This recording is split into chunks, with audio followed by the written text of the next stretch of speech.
Hello and welcome to the first episode of the Brown Playbook. In this podcast, you can expect to find South Asian sports stories hosted by myself, Jay Patel, and my best mate, Raian Sharma. Come on. So for episode 1, we thought that it's best to give a bit of context about what this podcast is.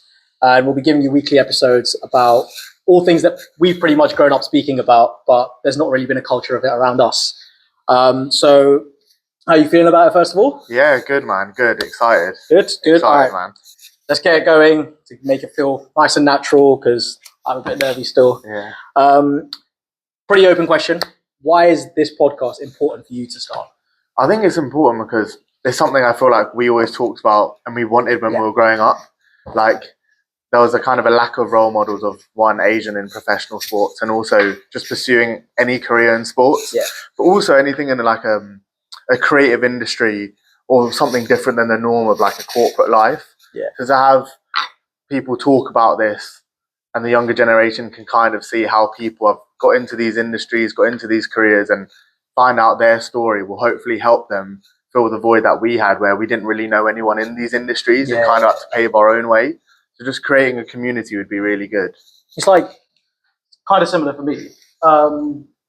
Growing up in like where we did, there was a bit of a culture of just there's certain sports stories that get highlighted because of where we are naturally. It is what it is, and there's still a bit of an issue with like representation. It's almost like when you see someone that looks like you, you're more likely to want to go do that. So now that there's like people coming up. And it would have been similar for like my dad in the 80s. So that's my inspiration for this, right? Because my dad was the first person in my family that wanted to bring sports like into our culture at all. Like he'd never played sport, but he always wanted to as a kid. His dad didn't let him. So he was like, I'm going to make sure it's there. So I think for me, this is important because we need to shine more light on the positive sports stories that happen in like, our part of the world. So many stories haven't been told, man. Absolutely. So many and there's been a start with like Bollywood covering a few with like cricket leading the way almost like since since the 80s. So many South Asian countries have been strong on that with Pakistan, India, Bangladesh, Sri Lanka, all of them. Afghanistan now really impressive.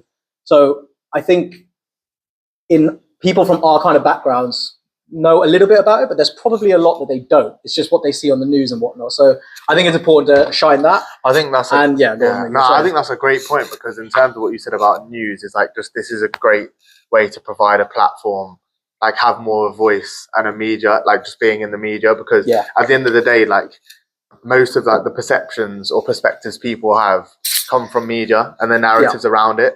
So to actually just have South Asian media in sports and just everyone just providing a voice will help provide more of a balance of like how an Asian household is, how growing up in London or UK or US or Canada, basically being an Indian outside India, and how kind of growing up in an Eastern household but in the West shapes our culture. For sure. And just to have someone like that, like that's going back to what I first said, is if I had someone or found out about this podcast before, I would have loved it because I would have been like they're in the same position as me. They've probably gone through the same experiences I have.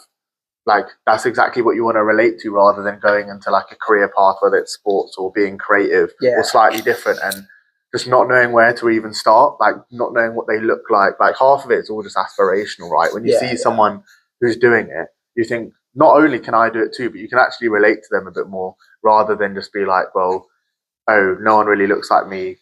Where do I kind of even start to like find out about it? Like a great example, which like, if someone who's known us like from when we were younger might laugh at is like me with rugby at school, for example. Right? Hilarious. Yeah. What a player. What a player. Absolute tank. But the reason like I think that I was never going to give a toss about rugby was because no one in my family was. It would have been the same story with football, any other sport other than cricket in my house. I was just never going to care about it because my parents weren't going to care about it.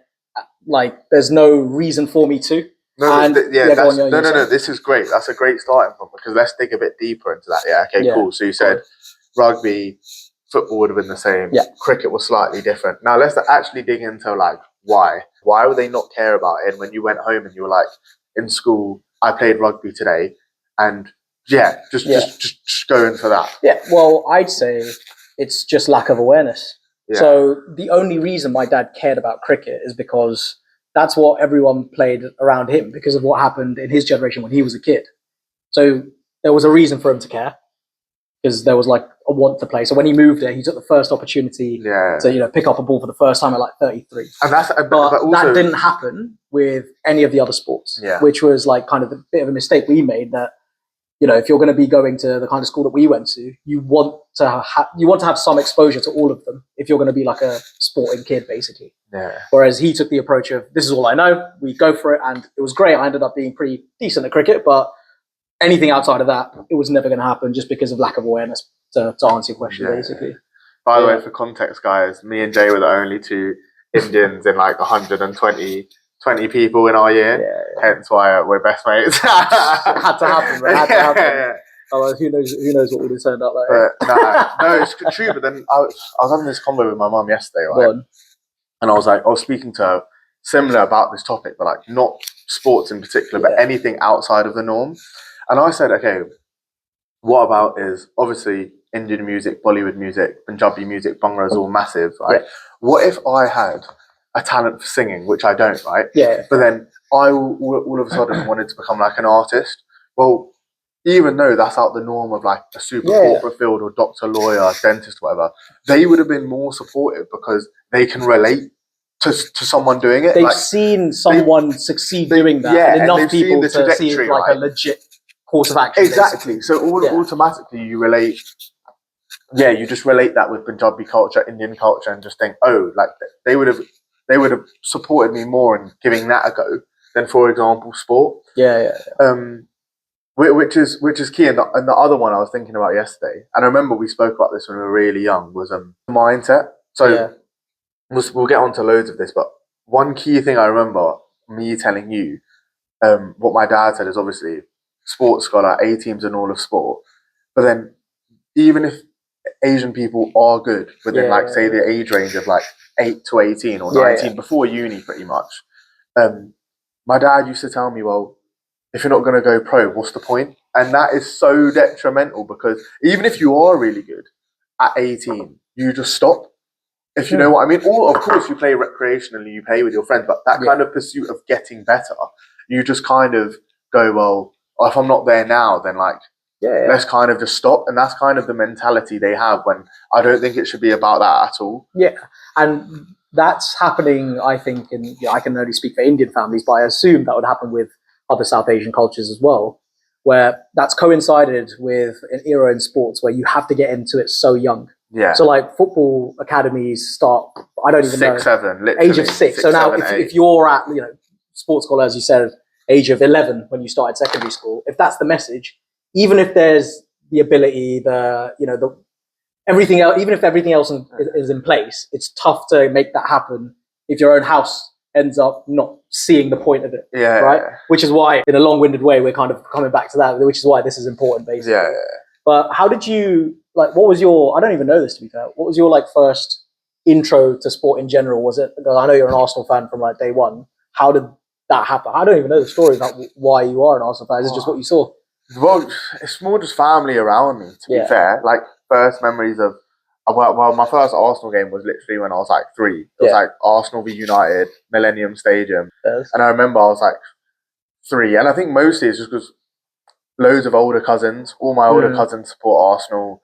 Loads of elders in the family support Arsenal. So I think you just kind of, just from a young age, obviously that kind of just gets drummed into you. And then obviously you have a connection with the club. You actually become a fan and start to love football, love the club, love the game.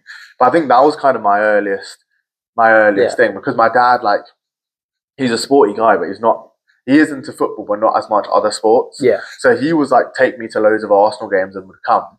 But really it's more my older cousins that were all Arsenal fans. And then obviously when I'm the youngest cousin out of all of them, if they're talking about Arsenal the whole time, you then start to become a fan pretty much. Yeah.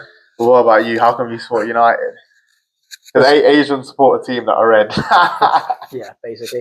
The context is I moved to the UK when I was 6. And at the age of 6, if you're in where I was in India, in Ahmedabad, there's only one team that you have heard of, Manchester United. That worldwide reach, man. Literally. Worldwide So reach. when I joined like a primary school, literally on my first day, I remember I didn't even know English, but we were learning about databases, and like you had to write your name, your age, and like just have like the most basic version of a database, and it said, "What's your favorite football club?" So this guy Tyrone tried to get me to say Arsenal, and then I was like, "Nah, I don't know who they are. The only team I know is Manchester United." That was always the first question in primary. That was it. So, and then I very quickly learned you can't change. But I only started following football after Fergie left.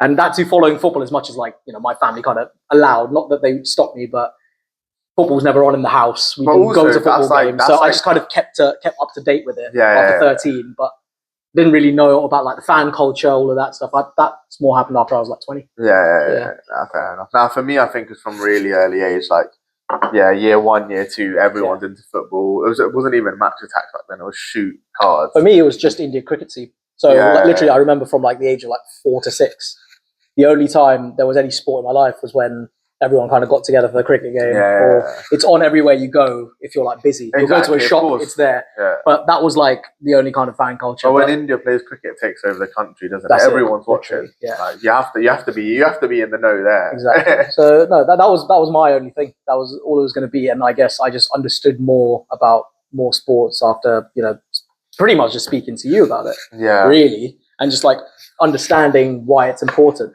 And that just happened more and more as I'm like closer to this age now, probably from supporting England, because the only time I've probably felt more culture, like fan culture, going to England games. Yeah. I've only been to Old Trafford once. Yeah. Right? That's all it is. But when we get together for England games, like that's why I really like fell in love with it a bit more. Going to the pub, just saw how important it is, how powerful it is. Like the 2016, not 2018 World Cup was like my first time where I really like went out, got involved and stuff. Yeah. But yeah, since then I've just been thinking about more of that, because I started asking the question, well, probably everyone asks this, 1.5 billion or whatever people in India, how is that not happening?